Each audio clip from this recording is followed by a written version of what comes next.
देख बेटा, इस सवाल को देख जरा।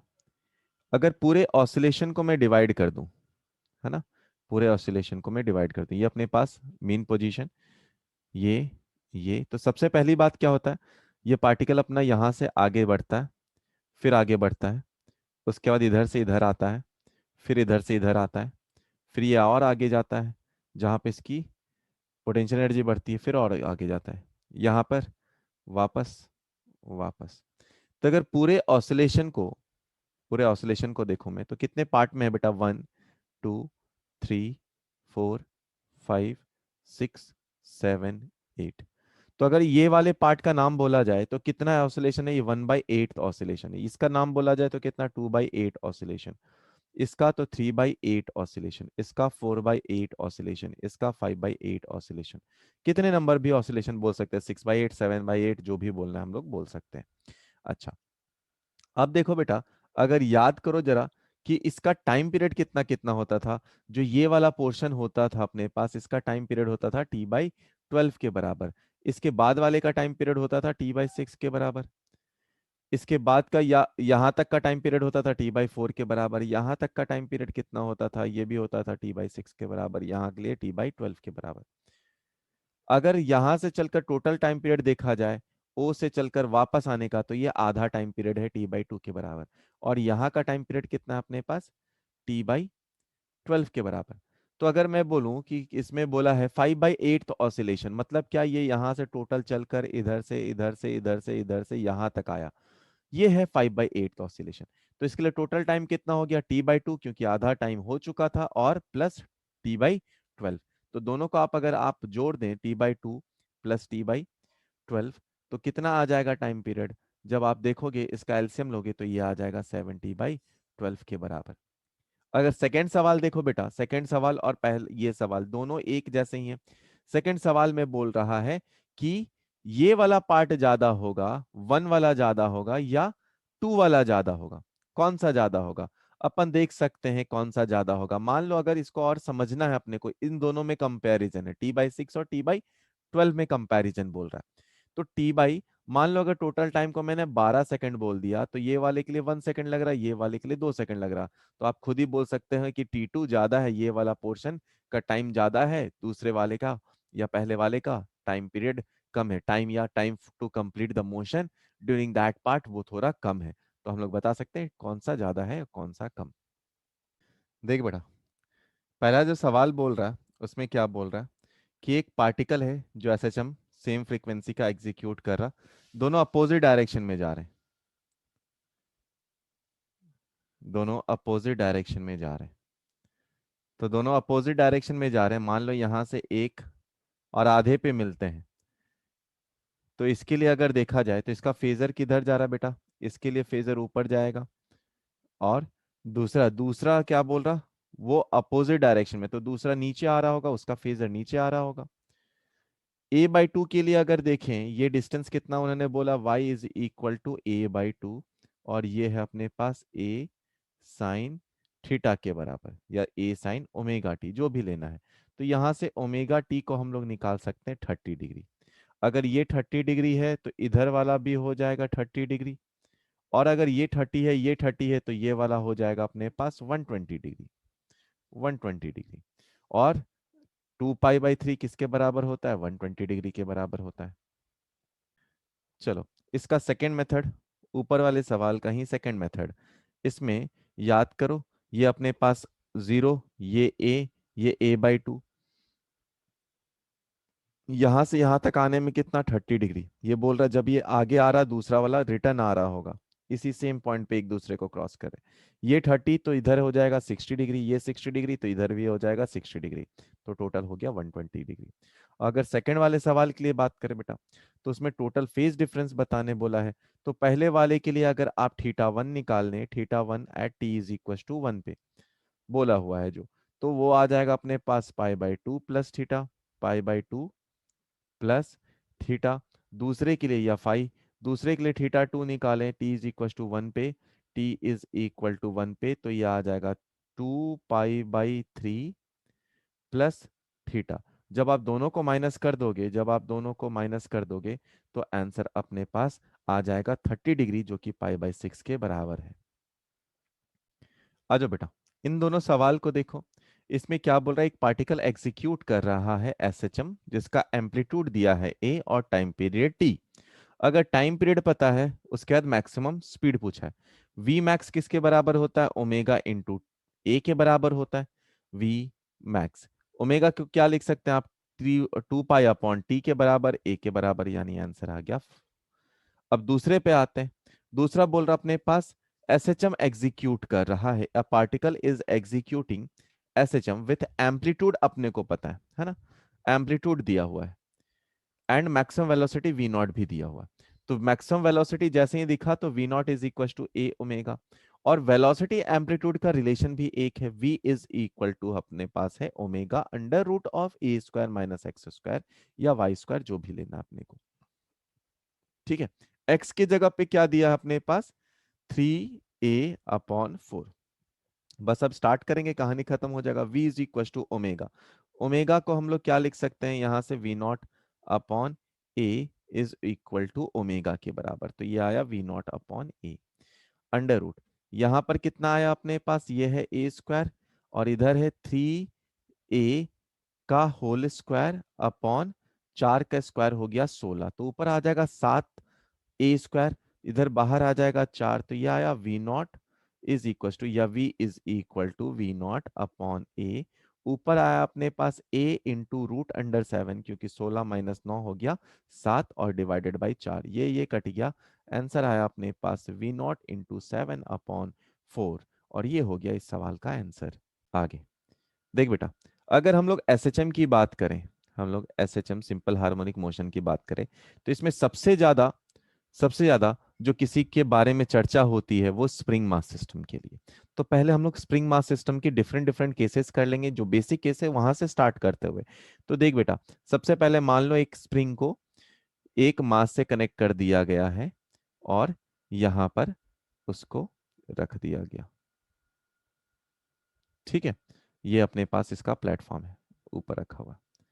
अब अगर आप इसको नेचुरल लेंथ से आगे की तरफ खींचते हो, स्प्रिंग को उसके नेचुरल लेंथ से आगे की तरफ खींचते हो, तो ये नेचुरल लेंथ था उसका, यहां पे आप खींच कर ले आए, तो स्प्रिंग इलोंगेट हुआ है, स्प्रिंग इलोंगेट हुआ है।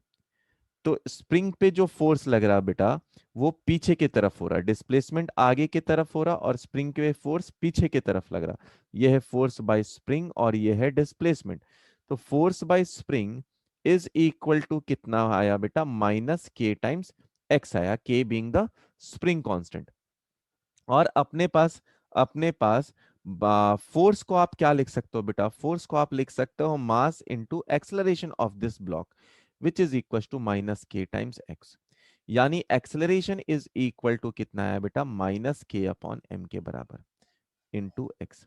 आपको याद होगा कि बेटा एक्स डबल डॉट जो कि एक्सेलरेशन था, -ओमेगा स्क्वायर टाइम्स एक्स होता था। तो अगर ये इक्वेशन 2 को, दोनों को हम लोग कंपेयर कर दें, दोनों को हम लोग कंपेयर करें, दोनों को हम लोग कंपेयर करें, तो तो अपने पास कितना दिखेगा बेटा, omega square is equal to k/m, यानी omega is equal to under root of k/m, यानी time period is equal to 2 pi omega, और वो आया m/k। अब बेटा कई बार दिक्कत ये होता है, एक्सप्रेशन देखने में तो बहुत आसान से है, लेकिन जब हम लोग सिंप्लीफाई करते हैं तो हम लोग कई बार m की जगह पे k और k की जगह m लिख देते हैं, यानी कि ऊपर में कई बार हम लोग k/m का अंडर रूट कर देते हैं, जो कि गलत है। तो इसको याद रखने का तरीका क्या है बेटा, 30 मार खान याद रखें, t stand for 30, m stand for मार, और ये k स्टैंड फॉर खान। तो अपने को इससे कभी दिक्कत नहीं होगा कि m/k था या k/m था, और आपका सवाल फिर बन जाएगा। चलो, इसका दूसरा केस लेते हैं हम लोग। मान लो इस केस में स्प्रिंग को हम लोगों ने हैंग कर दिया, तो जैसे ही हैंग करेंगे बेटा, ये अपने, अगर मान लो इसका नेचुरल पोजीशन है, ये नेचुरल पोजीशन से थोड़ा सा तो नीचे आ जाएगा, है ना, थोड़ा सा ये इलोंगेट होकर नीचे आ जाएगा। मान लो ये इनिशियल इलोंगेशन है x0, ठीक है। अब ये इक्विलिब्रियम पोजीशन हो गया इसका, ये नया इक्विलिब्रियम पोजीशन हुआ। तो इस केस में अगर आप लिखें, इस केस में अगर आप लिखें बेटा, तो नीचे की तरफ mg लग रहा, ऊपर की तरफ क्या लग रहा अपने पास, के एक्स नॉट लिख रहा, यानी k x naught is equal to m g के बराबर लग रहा यहां पर, तभी ये इक्विलिब्रियम में है। मान लो इससे हम लोगों ने थोड़ा सा और नीचे ले गया, मतलब मान लो इसको यहां पर ले आए हम लोग, तो यहां पर फर्दर इलोंगेट करके आए, तो यानी टोटल ये अपने पोजीशन से कितना हटा हुआ है, ये भी हम लोग देख सकते हैं। ठीक है, ये x है मान लो। अच्छा, तो अब इस पे नेट फोर्स पीछे की तरफ लगेगा अपने पास, इधर लग रहा अपने पास mg लग रहा। तो इस केस में अगर हम लोग देखें बेटा, पीछे की तरफ लगने वाला फोर्स क्या है, spring force minus mg is equal to mass into acceleration के बराबर लिख सकते हैं हम लोग। स्प्रिंग का फोर्स उधर लग रहा है, एक्सेलरेशन की डायरेक्शन इधर लिए। तो अगर यहां से हम लोग वापस से देखें बेटा, अगर वापस से देखें तो इसको हम लोग क्या क्या लिख सकते हैं, इसको हम लोग अभी क्या क्या लिख सकते हैं, देखो बेटा। और डिस्प्लेसमेंट एक्सेलरेशन के अपोजिट डायरेक्शन में, तो मैं यहाँ पे माइनस रख देता हूँ, है ना। डिस्प्लेसमेंट नीचे की तरफ हो रहा है एक्स, और एक्सेलरेशन ऊपर की तरफ लग रहा है। ठीक है, एफ एस को क्या लिख सकते हैं हम लोग, k times x naught plus x लिख सकते हैं नया, minus m g is equal to minus m a. अब देखो mg और x नॉट तो सेम है, वो कैंसिल आउट हो जाएगा, यानी यहां से वापस से क्या लिख सकते हैं, minus m a is equal to k into x, यानी कि acceleration is equal to minus k upon m into x. यानी कि आप वापस से क्या लिख सकते हैं यहाँ पे, time period is equal to वही 30 मार खान, कोई चेंज नहीं हुआ। अगर ये बात है बेटा, तो हम लोगों ने यहां से एक बात नोटिस करा कि स्प्रिंग को आप कैसे भी लटका दें, वो टाइम पीरियड कितना देगा, सेम ही देगा, उसके ओमेगा में कोई फर्क नहीं आएगा। मतलब अगर कोई इंक्लाइंड प्लेन भी रख दिया, जिसका एंगल सपोज 36 डिग्री है या कोई भी डिग्री हो, यहाँ पर आपने एक स्प्रिंग मास सिस्टम को रख दिया, एक स्प्रिंग मास सिस्टम को रख दिया, और ये स्प्रिंग मास वापस क्या कर रहा है, ऑसिलेट कर रहा है यहाँ पे, तो स्टिल इसका टाइम पीरियड कितने के बराबर आएगा बेटा, इसका टाइम पीरियड आएगा अपने पास 2 पाई एम अपॉन के। यानी कि इंक्लिनेशन का टाइम पीरियड से कोई कोई रिलेशन नहीं है, यानी इंक्लाइंड पे वेरी नहीं करेगा, चाहे आप हॉरिजॉन्टल रखें, वर्टिकल रखें, या किसी प्लेन में रख दें, जो टाइम पीरियड ऑफ एसएचएम है फॉर स्प्रिंग मास सिस्टम, वो अपने पास कांस्टेंट रहेगा। ठीक है, सर ये आप यहाँ वाला बेटा देख, हाँ 2 पाई बाई ओमेगा हो ना, ये हो जाएगा 2 पाई एम अपॉन के हो जाएगा, 2 पाई एम अपॉन के हो जाएगा, ये कॉपी कर लीजिए। मान लीजिए दो स्प्रिंग को सीरीज में कनेक्ट कर दिया, तो ये मान लो अपने पास मास है m, यहाँ पे दो स्प्रिंग कनेक्ट कर दिया है, एक स्प्रिंग इधर है, एक स्प्रिंग इधर है, ये है अपने पास K1, ये है अपने पास K2, दोनों स्प्रिंग है अपने पास। ठीक है, तो इन दोनों को जब स्प्रिंग सीरीज में होते हैं बेटा, तो उनका के इफेक्टिव कितना हो जाता है, वो होता है 1/K1 प्लस 1/K2 के बराबर। अब यहां से इनका के इफेक्टिव पता चल सकता है, तो time period of this SHM motion कितना हो जाएगा, 2 पाई, मास में तो कोई चेंज आया नहीं, अपॉन के इफेक्टिव के बराबर। मान लो अगर इसी में पैरेलल कॉम्बिनेशन दिया होता बेटा, पैरेलल कॉम्बिनेशन कैसे हो सकते हैं, पैरेलल कॉम्बिनेशन के टाइप देख लीजिए, ये अपने पास मास है, यहाँ पे अपने पास स्प्रिंग है, यहाँ पे भी अपने पास स्प्रिंग है, तो ये भी अपने पास K1, ये भी अपने पास K2, तो के इफेक्टिव अगर देखा जाए तो ये है K1 प्लस K2 के बराबर।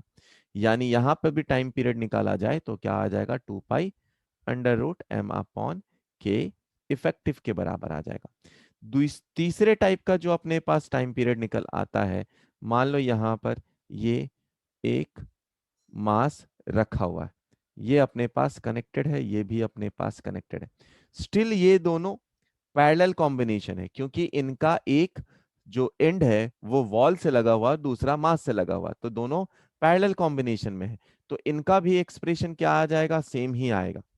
ठीक है, तो इन तीनों केस के लिए आप इसका एक्सप्रेशन निकाल सकते हैं, पहले वाले के लिए के इफेक्टिव अलग है, बाकी दोनों के लिए के इफेक्टिव सेम है। अच्छा, अगर क्वेश्चन में दिया हुआ हो बेटा कि केस 1 है, 2 है और 3 है, इन तीनों में से टाइम पीरियड किसका होगा ज्यादा, ठीक है। तो देख बेटा, के सभी आइडेंटिकल क्या लगे हैं अपने पास, स्प्रिंग लगे हुए हैं। तो अगर के इफेक्टिव देखा जाए पहले वाले केस में कितना हो जाएगा, k/2 के बराबर। सेकंड वाले केस में देखा जाए के इफेक्टिव तो कितना हो जाएगा, 2k के बराबर। और सेकंड थर्ड वाले में भी के इफेक्टिव 2k के बराबर। अगर और मास तो सभी के लिए सेम है, तो time period is inversely proportional to 1/√of k effective के। तो जिसका के इफेक्टिव कम उसका टाइम पीरियड ज्यादा। तो के इफेक्टिव किसका कम है बेटा, पहले वाले का, केस का कम है। तो सबसे ज्यादा टाइम पीरियड होगा पहले वाले का, यानी अपने पास T1 ज्यादा होगा, बाकी दोनों बराबर होंगे। T2 और T3 दोनों बराबर होंगे, ठीक है। तो टाइम पीरियड जिसका किसका कम रहेगा, किसका कम रहेगा, टाइम पीरियड उसका कम रहेगा जिसका के इफेक्टिव ज्यादा होगा। क्योंकि पहले वाले केस में के इफेक्टिव कम है तो टाइम पीरियड ज्यादा होगा। इससे आप इस एनालॉजी से इस सवाल को कर सकते हैं। देखो बेटा, maximum velocity of a body in SHM अपने पास दिया हुआ है, कितना है वो, 3 मीटर पर सेकेंड है। अपने पास वी मैक्स याद होना चाहिए। वी मैक्स कितना है, वी मैक्स है यहाँ पर 3 मीटर पर सेकेंड, और वही किसके बराबर होता है, ओमेगा इंटू ए के बराबर होता है। तो ये है इक्वेशन 1। अब एक्सेलरेशन 2 मीटर मीन पोजीशन से डिस्टेंस पे 18 है। तो एक्सेलरेशन का कितना वैल्यू होता है, -ओमेगा स्क्वायर वाई, या फिर आप सिर्फ ओमेगा स्क्वायर वाई भी लिख सकते हैं, या ओमेगा स्क्वायर एक्स भी लिख सकते हैं, आपकी जो इच्छा लिख सकते हैं। ओमेगा स्क्वायर वाई कब लिखेंगे, जब वाई इज इक्वल टू आपने लिखा हो ए साइन ओमेगा टी लिखा हो। अच्छा, इसकी वैल्यू है 18, ये रहा ओमेगा स्क्वायर, और यहां से रहा वाई जिसकी वैल्यू दी गई है 2। यानी ओमेगा स्क्वायर कितना आया, 9, यानी कि ओमेगा कितना आया, 3। जैसे ही ओमेगा 3 आया तो ऊपर वाले इक्वेशन से कितना आ जाएगा, 3 = 3 × a। तो यहां से a की वैल्यू कितनी आ गई, 1। यानी एम्पलीट्यूड आया 1 और एंगुलर फ्रीक्वेंसी की वैल्यू आ गई 3 के बराबर। क्वेश्चन में बोला गया एक पार्टिकल है जो कि एसएचएम को एग्जीक्यूट कर रहा है between 2 points which are separated by 10 centimetre. अगर force experienced by it 2 newton है at a distance of 1 centimetre from the mean position, then find maximum force experienced by it. Force acceleration से आएगा, और acceleration कैसे आता है, omega square Y से या ओमेगा स्क्वायर एक्स से आता है। अब इस क्वेश्चन को सोचो और ट्राई करो। सवाल बोल रहा अपने पास एक पार्टिकल है जो कि एग्जीक्यूट कर रहा है एसएचएम, और एसएचएम कैसे एग्जीक्यूट कर रहा, 2 पॉइंट के बीच में, पॉइंट अगर ए है, ये पॉइंट बी है, तो इनके बीच में एग्जीक्यूट कर रहा वो एसएचएम, मतलब ये मीन पॉइंट होगा या मीन पोजीशन होगा। यहां से यहां तक मैक्सिमम एम्पलीट्यूड इसका 5 सेंटीमीटर होगा, और यहां से यहां तक मैक्सिमम एम्पलीट्यूड 5 सेंटीमीटर होगा, ठीक है। अगर ये 1 सेंटीमीटर है, कहीं 1 सेंटीमीटर पे है पार्टिकल, तो फिर इस पे जो फोर्स एक्ट हो रहा है बेटा, वो कितना एक्ट हो रहा है, 2 न्यूटन के बराबर है। तो इस पे जो फोर्स एक्ट हो रहा है वो 2 न्यूटन के बराबर है। अपने को पता है force is equal to mass into acceleration, और वो है माइनस या फिर ओमेगा स्क्वायर इंटू एक्स के बराबर। मास दिया नहीं है तो चलो एम ही रहने देते हैं। फोर्स दे दिया है ना, अच्छा, तो फोर्स 2 न्यूटन के बराबर है, एंड यहाँ पर अपने पास ओमेगा स्क्वायर इंटू एक्स की वैल्यू 1 सेंटीमीटर के बराबर दी गई है, ठीक है। इज इक्वल टू मास, यहाँ पे मास से भी मल्टीप्लाई हो जाएगा ना, क्योंकि एक्सेलरेशन होता है अपने पास। अरे चलो फिर से देखते हैं, इसको थोड़ा सा सुधार लेते हैं। अपने पास होता है एक्सेलरेशन इज इक्वल टू इतना, अपन बात कर रहे फोर्स, तो एक्सेलरेशन को क्या लिख सकते हैं, force upon mass is equal to omega square into x. फोर्स की वैल्यू अपने पास 2 न्यूटन है, मास की वैल्यू m रहने देते हैं, इसको ओमेगा स्क्वायर, एक्स की वैल्यू 1 रहने दिया, 1 सेंटीमीटर के बराबर दिया हुआ, ठीक है, सेंटीमीटर में ही। फाइंड, उसके बाद बोल रहा है from the mean position then find maximum force. बेटा मैक्सिमम फोर्स कब एक्सपीरियंस होगा, जब एक्सेलरेशन मैक्सिमम होगा, है ना। तो F max upon m is equal to omega square times x की वैल्यू कितनी हो जाएगी, 5 सेंटीमीटर के बराबर। तो ये इक्वेशन नंबर 2, ये इक्वेशन नंबर 1 था। अब हम लोग 2/1 कर दे तो अपने पास आंसर आएगा 2/1।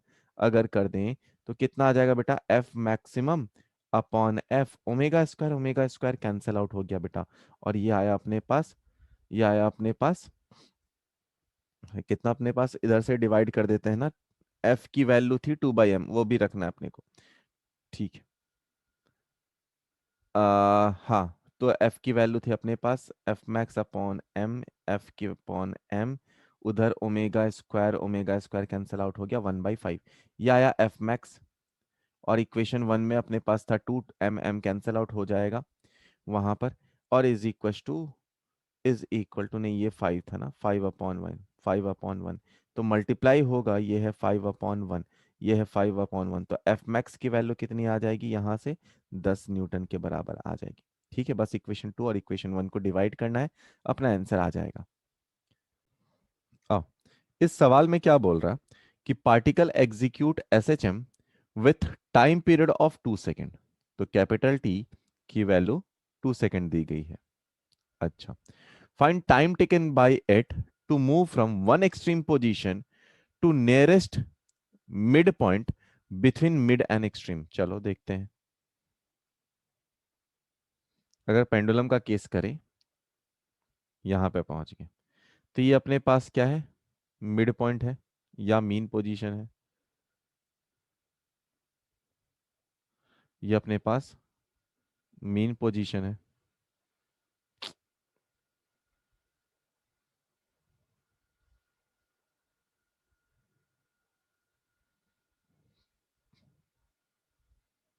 और ये एक्सट्रीम पोजीशन है। ठीक है, और जरा ड्रॉ करें इसको, तो ये अपने पास ए है, ये 0 है, ये -a है। ठीक है, अगर इसका टाइम पीरियड अपने पास 2 सेकंड दिया है, तो क्या बोला, find time taken by it to move from one extreme position to mid point. अच्छा, वन एक्सट्रीम पोजीशन यहां से लेकर मिड पॉइंट a/2 तक आने में कितना टाइम लगता है, कितना टाइम लगता है। याद करो बच्चा, कल मैंने आपको याद दिलाया था कि अगर ये 0 है, यहां से यहां तक t/4 लगता है, यहां से यहां तक t/12 लगता है, और यहां से यहां तक t/6 लगता है। ठीक है, बस उसी बात को दिमाग में अगर अपने पास है, t=2 सेकेंड है, तो ये जो टाइम है वो कितना हो जाएगा, वो हो जाएगा 2/6 के बराबर, यानी 1/3 सेकेंड के बराबर। और ये हो जाएगा इस सवाल का आंसर। बहुत ही आसान सवाल है ये। इस सवाल में आपको एसएचएम का इक्वेशन दिया है और टाइम पीरियड निकालना है। टाइम पीरियड हमेशा किसके बराबर होता है, टाइम पीरियड होता है 2π/ओमेगा के बराबर। तो ओमेगा देख ले कहाँ पे होता है, y क्या होता है, a साइन ओमेगा टी के बराबर होता है। तो ओमेगा सवाल से देखें, और ओमेगा देखने के बाद आप टाइम पीरियड बता सकते हैं। ओमेगा की वैल्यू कितनी हो जाएगी, 100π के बराबर हो जाएगी। ओमेगा की वैल्यू 100π के बराबर हो जाएगी, यानी ओमेगा की वैल्यू ऊपर वाली इक्वेशन से 100π, और यहाँ से टाइम पीरियड आया 2π/ओमेगा, 2π/ओमेगा, जो कि है लगभग 1/50 के बराबर, और वही है 0.02 सेकेंड के बराबर। ये हो जाएगा इसका आसान सब आंसर।